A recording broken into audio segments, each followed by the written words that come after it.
আজ আমার দাদুর বিয়ে। হ্যাঁ হ্যাঁ, ঠিকই শুনেছো, আজ আমার দাদুর বিয়ে। এই প্রথমবার আমি আমার দাদুর বিয়ে দেখবো। যেমন আমি খুশি হচ্ছি, ঠিক তেমনই আমার কিছুটা দুঃখও রয়েছে। তার কারণ আমার বিয়ের বয়স হয়ে গেছে, কিন্তু এখনো আমার বিয়ে না হয়ে আমার দাদুর বিয়ে হচ্ছে। প্রথমে আমি ভেবেছিলাম আমার দাদুর দেওয়া এই ছোটবেলাকার এই মিডিটা আমি পরে যাব, যেহেতু আমার দাদুর বিয়ে হচ্ছে। আমার দাদু যদি এই বয়সে এসে বিয়ে করতে পারে, তাহলে আমি কেন ছোটবেলাকার মিডি পরতে পারবো না, তোমরাই বলো। কিন্তু শুধুমাত্র ভদ্রতার খাতিরে আমি এই মিডিটা আর পরলাম। আমার বিয়ের বয়স হয়ে গেছে, সেই দিকে কিন্তু কারোর জ্ঞান নেই। এদিকে আমার ঠাকুমা মারা যেতে না যেতে আমার দাদু কিন্তু একটা বিয়ে করে নিচ্ছে। আর এই প্রথমবার আমি আমার দাদুর বিয়ে দেখছি বলে কথা, আর মেকআপ করব না এটা কখনো হয়? আজকে আমি এত মেকআপ করব, এত মেকআপ করব, এত মেকআপ করব যে আসলে বিয়ের বয়সটা আমার হয়েছে, আমার দাদুর না। এখন আমার দাদুর স্বর্গের টিকিট কাটার কথা, সেই টিকিট দাদু না কেটে এখন দাদু চলেছে আবার একটা বিয়ে করতে, আমার বিয়ে না দিয়ে। আজকে আমি এমন সুন্দরভাবে সাজবো যাতে আমাকে একদম বারবি ডলের মতো লাগে, আর আমার নিউ ঠাকুমার থেকে আমাকে যেন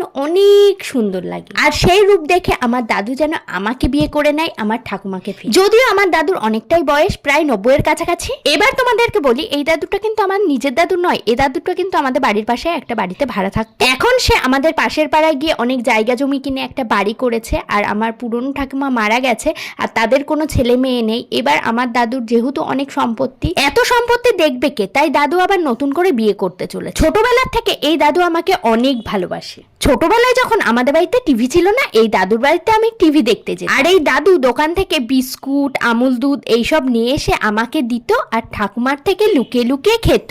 আসলে এইসব খাবার খেলে দাদুর করতো খুব শরীর খারাপ, তার জন্য ঠাকুমাকে বলতো না আর দিতও না, আমাকে দিত, আর আমি তো চুপি চুপি খেয়ে নিতাম। দাদু যেহেতু আমাকে এত ভালোবাসতো, তাই আমি চাই দাদু যেন আমাকেই বিয়েটা করে নিক। তার কারণ দাদুকে দেখার মতো কেউ নেই, আর দাদুর সম্পত্তি দেখার মতো কেউ নেই। তাই দাদু যেই কদিন বাঁচবে, আমি চাই দাদুর বউ হয়ে কাটিয়ে দিই।